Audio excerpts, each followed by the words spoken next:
You know that tension that crawls over your skin when you feel like something's lurking in the dark? Well, here, it's not just your imagination. In just a moment, you're about to dive into a chilling story where forgotten hills whisper forbidden secrets, and one simple mistake could awaken ancient forces none of us were ever meant to encounter. Every moment is a step deeper into the unknown, and you're about to take that step right now. But before we go any further, I need your help. Like this video, share it with your friends, and subscribe to the channel. It only takes a second, but it makes all the difference. Every like is a show of support, every share helps us reach new curious souls, and every subscription is a building block in growing this community. This is crucial for us to keep bringing you spine-chilling stories and unforgettable experiences. Do it now, and we'll be forever grateful. Ready to uncover what these hills are hiding? Then hit that button, join us on this journey, and get ready to face what lurks in the night.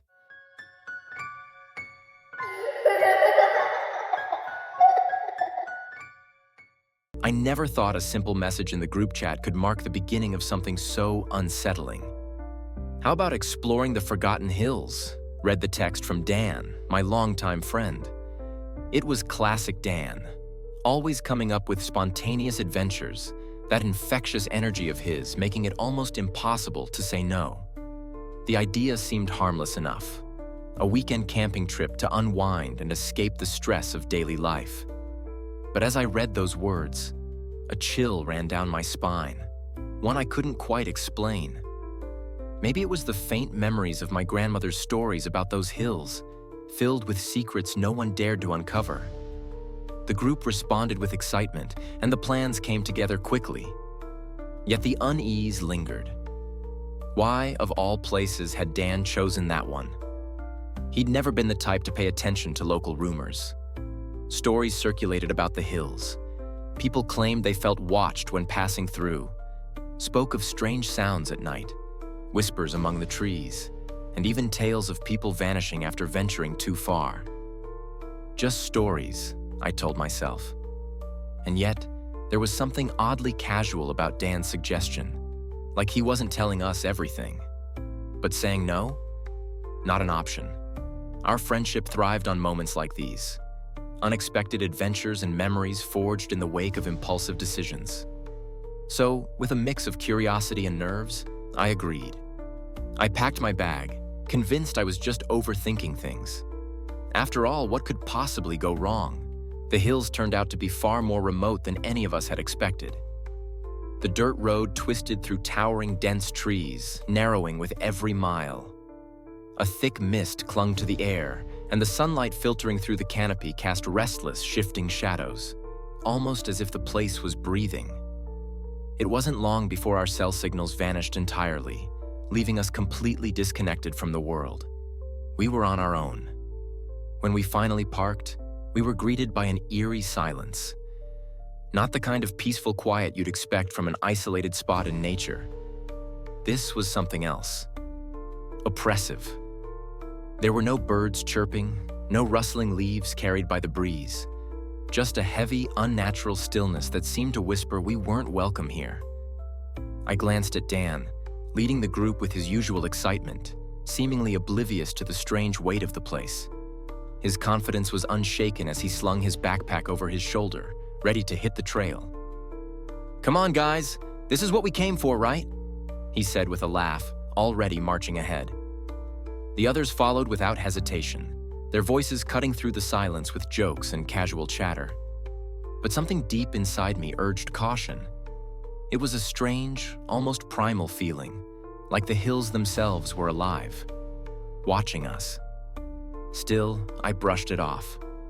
Probably just the unease of being so far from civilization, away from the safety net of constant connectivity.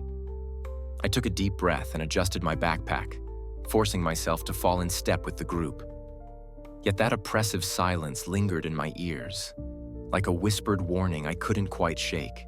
Night fell on us faster than it should have, almost as if the sun had fled the hills, unwilling to linger in a place so saturated with darkness. We set up our tents and lit 2 small campfires, their flickering flames casting dancing, restless shadows across our faces. Sitting in a circle, we tried to unwind by sharing familiar ghost stories. Urban legends passed around in bars and late-night gatherings, hoping laughter might chase away the silent unease creeping around us. But the air here felt different, heavy, as if every whisper carried farther than it should, bouncing off unseen walls. Then we heard it. At first it was faint, almost imperceptible. A soft, distant wail, like someone crying far away. We froze mid-sentence, glancing at each other with a mix of curiosity and unease. Dan, ever the optimist, let out a nervous chuckle and mumbled something about the wind. But even as he spoke, his words lacked conviction. The sound wasn't like any wind I'd ever heard. It was deeper, raw, almost human, like a desperate plea for help carried on the breeze, begging to be noticed. We decided to brush it off, forcing ourselves to return to our conversations, pretending nothing was wrong. But the attempt didn't last long. The sound came again, louder this time, closer. No one was laughing now. Our eyes darted toward the darkness beyond the reach of the firelight, every flicker of a shadow suddenly suspect. The oppressive silence was broken only by the sound, a mournful, unearthly cry that seemed to surround us. And in that suffocating tension, the truth became undeniable. Something was out there, watching us, and it wasn't far away, wasn't far. The tension around the campfire was palpable when Anna decided to speak. "Have you guys ever heard of the Banshee?" she asked with a faint smile, though her eyes betrayed her unease. A few of us chuckled nervously, trying to deflect the discomfort with humor, while others shifted awkwardly in their seats, unable to ignore the weight of her words. In that moment, even mentioning something supernatural seemed to stir the darkness pressing in around us. Anna, ever the curious one, began to explain. The Banshee, she said, was a harbinger of death according to ancient legends. Her wail wasn't just a chilling sound, but a warning of impending tragedy, one that could freeze the blood of anyone who heard it. She was said to exist on the threshold between the living and the dead, her cries echoing when she sensed an irreversible loss. Her voice wasn't mere noise. It was a clawing force, invisible but cutting deep into the soul, awakening primal fears and uncovering painful secrets that should remain buried. Dan, always quick with a joke, quipped, "Maybe she's serenading us right now."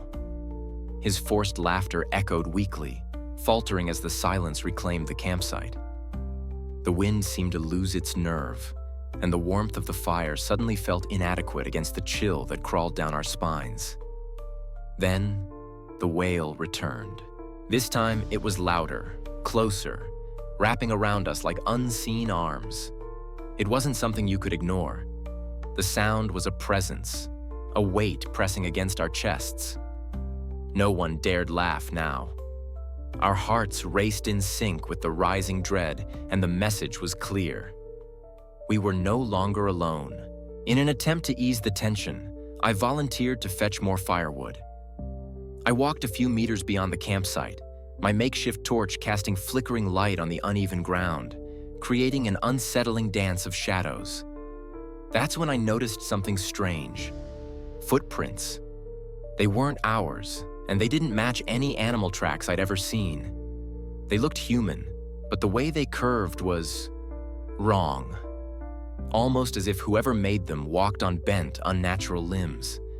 The prints appeared and disappeared without any logical pattern, as if someone, or something, had been treading on air, leaving incomplete traces behind. My heartbeat quickened, pounding in my chest. I tried to rationalize it. Maybe it was just a trick of the light, the torch casting deceptive shadows on overlapping leaves and dirt. But the unease wouldn't let go. Those tracks felt like more than random impressions. They felt like a message, a silent narrative I didn't want to understand. It was as if something, or someone, was toying with us, circling the campsite, biding its time to make itself known. Even near the campfire, a cold chill ran across my skin. I couldn't deny it. I was afraid. When I returned with the firewood, I chose not to say anything. Why stir up the group any further? They were already uneasy, clinging to logic as whispers of the supernatural crept closer. Maybe it was best to keep what I'd seen to myself. But the truth weighed heavily on my mind. Something was out there, watching us, leaving signs in its wake. And deep down, I knew I couldn't keep this secret forever. Not when it felt like the situation was slipping further out of our control with every passing moment. It was around midnight when we realized Tom was missing. At first, we thought he'd just wandered off for a moment, maybe to use the makeshift bathroom we'd set up between the trees. We waited a few minutes, calling his name, but there was no answer. The silence of the hills was so heavy, so oppressive, that each word seemed to sink into the darkness, swallowed whole. Slowly, anxiety crept in, turning the stillness into a suffocating omen. We set out to look for him, our shaky flashlights cutting narrow paths through the black void. Every rustling bush felt like a threat, every snapping twig a whisper from something unseen. And then we found him. Tom was standing motionless, his back to us, staring into nothingness. The beam of the flashlight caught his face, pale, lifeless, his eyes dull and vacant. His lips were moving, murmuring something we couldn't make out, like a prayer that made no sense, an obscure mantra not meant for human ears. Getting him back to camp was harder than we'd anticipated. His body felt strangely light, yet stiff, like he was caught between being there and not. Every step we took, it felt as though he might crumble into dust. But the real weight wasn't physical. It was the question none of us dared to speak aloud. What had happened to him? Back at the camp, we laid Tom down near the fire, his vacant gaze flickering in the orange glow. The distant wailing and the inexplicable signs we'd noticed earlier now felt like nothing more than a prelude. A warning of something far darker waiting in the shadows. Whatever had touched Tom hadn't just found him. It had left its mark. And the worst part was knowing it might not stop there. The night had been long, but exhaustion didn't stop me from dreaming. In the dream, the wail was louder, sharper, not just a distant sound, but a whisper that seemed to know my name. I jolted awake, gasping for air, my body drenched in cold sweat. As I tried to convince myself it had all been a nightmare, I realized the sound hadn't stopped. It was still there, faint but persistent, just beyond the camp. It was real. Carefully, I stepped out of the tent, forcing my eyes to adjust to the oppressive darkness. Every step I took was followed by that wail, weaving between the trees, pulling me toward it. Then I saw it. A faint silhouette at the edge of the forest. A woman's figure with long, flowing hair, hovering under the pale moonlight. My heart pounded in my chest, and for a fleeting moment, I thought about yelling for the others. But curiosity rooted me in place. My gaze locked on that haunting presence. In an instant, she was gone, leaving only the empty night and the echo of my own ragged breathing. My mind raced, searching desperately for a rational explanation, but all I found were gaps and fears. In that moment, I understood. This wasn't just about a cursed place or eerie coincidences. Something here had taken an interest in me. It knew my name, had called out to me, demanded my attention. And worse, I had answered. The next day, the sunlight brought only a false sense of safety. Dan and I decided to venture out in search of answers, hoping that in daylight, everything might feel less menacing. We walked in uneasy silence, leaving the tents behind as the sun filtered hesitantly through the dense canopy. With every step, my heartbeat grew louder, as if the earth itself was echoing our apprehension. It didn't take long to stumble upon something unsettling, a small clearing littered with ancient stones and patches of dry, lifeless grass. It looked like an abandoned burial ground, though there were no crosses or traditional gravestones. Instead, jagged rocks stood in uneven rows, each etched with incomprehensible symbols. As we approached one of the stones, the markings became clearer. They weren't letters we recognized, but twisted symbols that resembled claw marks scraping into the surface. They felt wrong, like curses or backward prayers etched deep into the rock. The air around us seemed to grow heavier with each passing moment, pressing down on our shoulders. I reached out and placed my hand on the cold, weathered stone. That's when it happened. The wail, which had always seemed distant, roared so close it felt like it came from inside my own head. We both recoiled instinctively, the sound wrapping around us like a suffocating shroud. It was as if we had awakened something, a force that had lain dormant, waiting for someone foolish enough to disturb it. Dan grabbed my arm, his wide eyes mirroring the terror I felt. This wasn't just an eerie campsite or a legend to laugh about later. There was something here, something alive and ancient. It wasn't just watching anymore, it had noticed us. And now, without meaning to, we had given it exactly what it wanted: attention. By the time we returned to the campsite, night had already fallen. The wail, once a distant whisper, was now a relentless scream, circling the camp like an icy wind that pushed us in every direction. The tents trembled, though there was no breeze, and we shivered. Not from the cold, but from the crushing, invisible force that surrounded us. The darkness felt alive, pressing in on us like spectral hands closing a grip around our fragile sense of reality. And then she appeared. The female figure I had seen before now materialized in full view, undeniable and terrifying. There was no mistaking it. This was the Banshee. Her hair floated as if carried by an unseen current, her translucent skin reflecting the firelight in fractured, broken patterns like shattered glass. We stood frozen, transfixed, unable to move as her presence bore down on us. She radiated an ancient sorrow, an overwhelming force that clawed at our very souls, dredging up pain we hadn't known we carried. When she opened her mouth to release a piercing, anguished scream, the sound wasn't just heard, it was felt. It tore through my chest, reverberating inside me, dragging with it waves of terror, guilt, shame, and despair. It wasn't just a noise. It was a flood of memories and emotions, as if she had opened a door to the darkest corners of our minds and forced us to confront them. Each of us stood paralyzed, lost in our own personal torment. The Banshee wasn't there simply to be seen. She was there to make us feel, to etch her message of pain and sorrow into every fiber of our being, leaving no room for escape.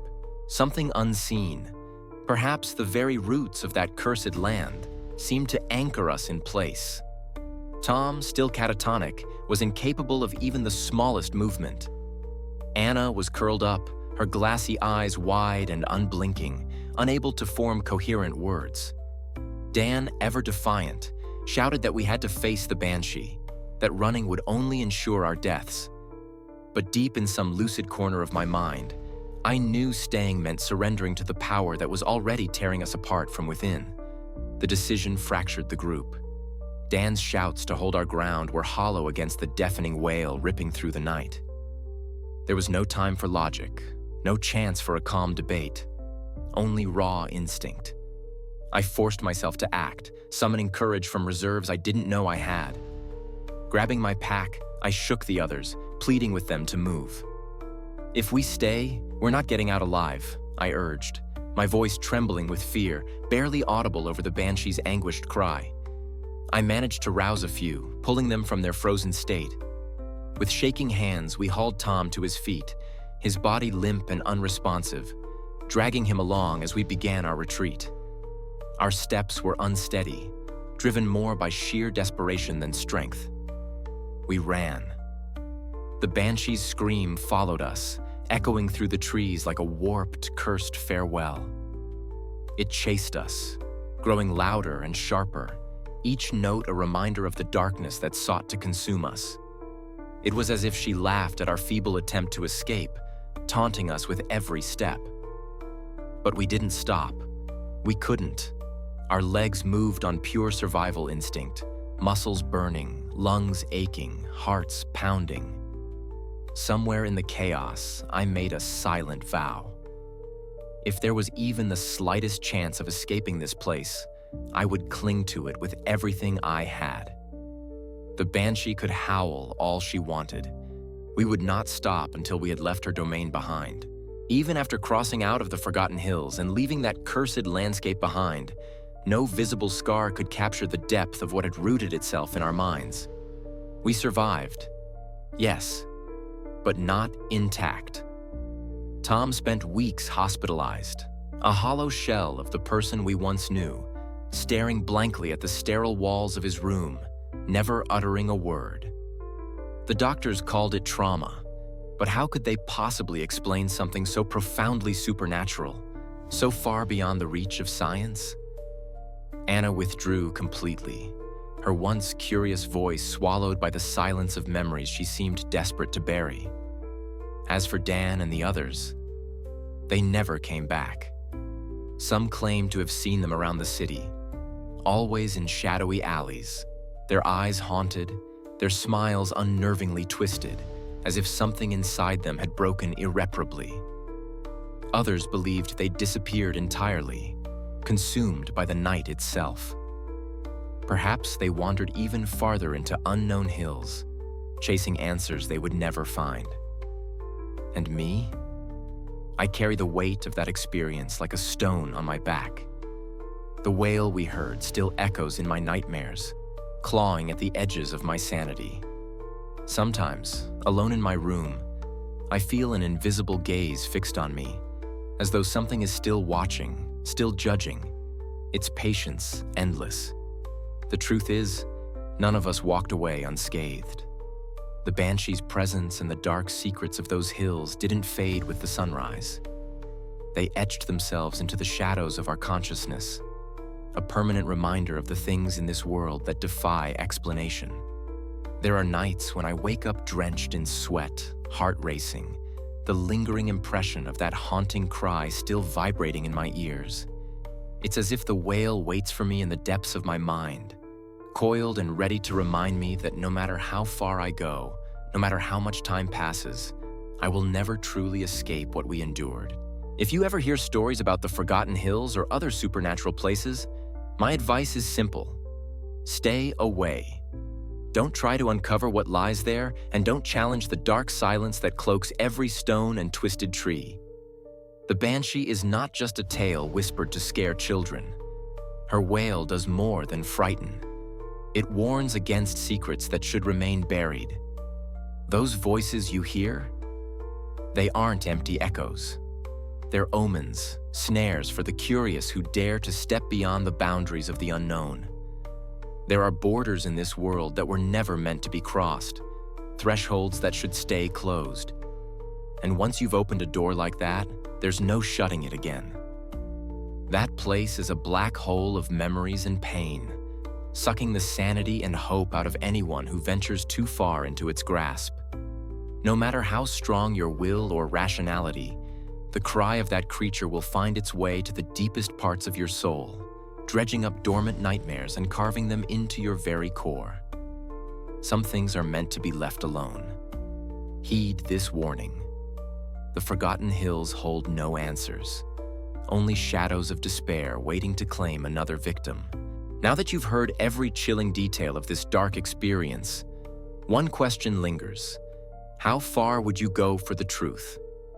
If the Forgotten Hills called your name, would you dare to answer? Face your fears, challenge your certainties, and remember, there are secrets that can't be uncovered without a price. Drop a comment below. What would you do if you were confronted with this mystery? We want to hear your thoughts, your theories, your bravery. And don't forget, every like, share, and subscription fuels our journey into the unknown.